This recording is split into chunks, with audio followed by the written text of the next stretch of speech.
If we do a quick review of our other content, we should see the images in the other ones too. So we have our useless box kit here.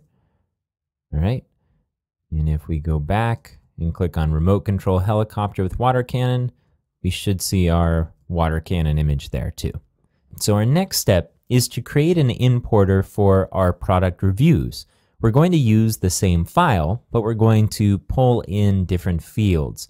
Now in this case, if we look at our CSV file in Excel, you see we have a name here, but we don't have a title for the review. In our previous review that we created, we simply called it review of, and then the name of the product in quotes, which we're going to do again this time.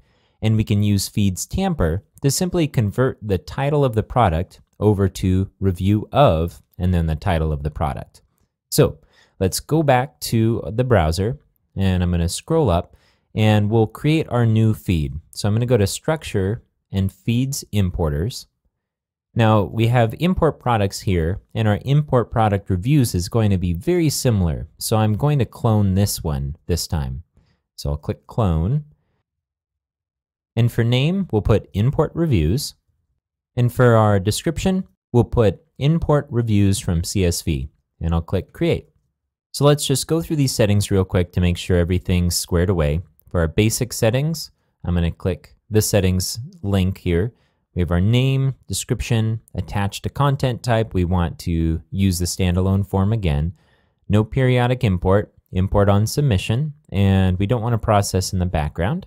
Okay. For our fetcher, let's click settings next to file upload. Our allowed file extensions are good, and we don't want to supply a path to the file, so we'll leave that unchecked. For our parser, let's click settings next to CSV Parser. Our delimiter is going to be a comma again, and there are headers, so we don't want to check the no headers checkbox. And then for our processor, let's click settings under node processor. So we'll leave the same settings for what to do about updating nodes. We'll leave the text format as HTML. The content type this time, though, is going to be review, so we'll change that. I'll scroll down here. We'll leave author at anonymous. We'll keep authorized checked. We don't want to expire nodes, and so let's click Save.